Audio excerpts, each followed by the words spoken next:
Okay, now I'm going to talk about the kind of climate change that's going to happen right after World War III and extending into the future. And that way you'll know that I am a prophet of God when everything that I say comes to pass. And you'll remember my words, and some will lament and say he warned us it wasn't a pre-tribulation rapture. And others will say he warned us that it wasn't and we are ready, or at least more ready than they would have been. But nonetheless, a history of disobedience is a history of disobedience. Women who go to church wearing tight clothes, and you've been saved how long? I'm just saying. Forget it. Stumbling block. I'm just saying. Okay, and then, but God's going to do it. That's the other thing. God's going to release the angel Michael. It's going to be miracles, signs, and wonders, and he is the protector of God's people. If you read Daniel chapter 12 and do a little Bible study on the archangel Michael, and the Lord showed me that Michael was released during the time of the Exodus. And anytime Elijah was out there, that's the angel in charge of protection. The fire down from heaven is the angel of God, Michael. So after World War III, here's what's going to happen. There's going to be a time of no wind. Revelation chapter 7, verse 1. Okay? That's part of the sixth seal. Then because of the no wind, now the whole atmosphere of the earth has been jacked up big time by all the heat from all these nukes going off, all distributed throughout the earth. Okay?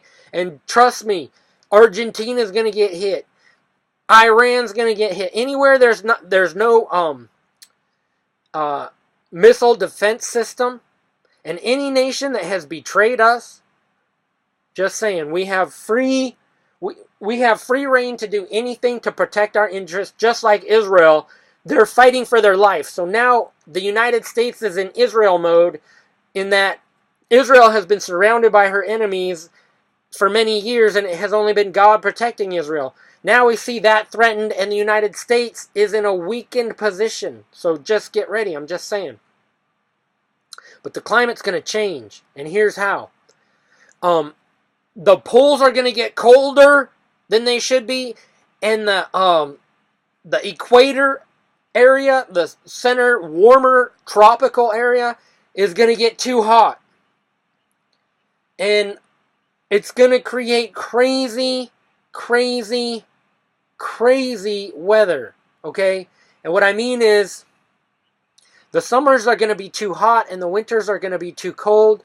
And then the whole earth is going to cool down significantly, but it'll still be really hot in the middle of the equator, where it's, it'll be record high humidity and crazy temperatures, and there's going to be freak tornadoes and crazy super high altitude hailstorms that can actually be, they're scientifically proven, but it'll all be the result of World War III. And then meanwhile, while this is going on, the beast rises out of the sea. Russia and China come invading the United States. And then, the time of no wind is going to create weird radiation pockets too. So people are going to be doing an exodus to the radiation zones, trying to die, and then they won't. Or when they do die, it'll be painful. And everybody's going to reap what they have sown. So some people are going to survive. Wicked people are going to survive the radiation, only to see Chinese soldiers everywhere who just ran behind that tree. And what? And then next thing you know, you're like hearing voices. I'm just saying, that's a revelation from God. Out in the woods, and it's Chinese soldiers, and nobody told you they were coming, except for me, ahead of time. And everybody's thinking, okay, well, when is who's going to come to rescue us? It's always been the United States that went and rescued other nations. People are going to be waiting for rescue. People are going to be completely surprised, taken off guard, like didn't even know this was ever happening. And then it happens. And it's the hour of God's judgment. The whole nuclear exchange only takes 1 hour. And then the mark of the beast comes out. After the beast rises out of the sea, takes over, right here, and then they split the United States. I think the East Coast is going to belong to Russia. I think the central area is going to belong to, Islam. And wherever there's a big Islamic population, okay, so big patches of like Seattle and Dearborn are going to be like, that's Obama land, and they're just cheering for Obama. And yeah, Black Lives Matter waving their flag along with ISIS and them laughing about how they went and learned how to fight over there. And now they're lying low until the time that then the second beast rises out of the earth, Islam, Revelation chapter 13. So that whole Revelation chapter 13 is going to play out. It's going to be crazy. And then the mark of the beast is going to come out right in the middle of all that.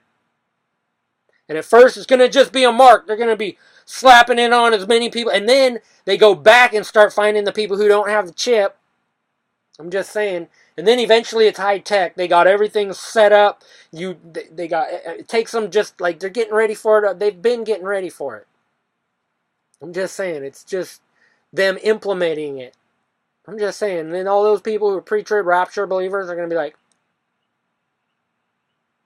they won't believe their eyes. They're literally be going, oh, well, they're going to be crazy, dude. They're going to betray and hate each other, dude. It's going to be crazy.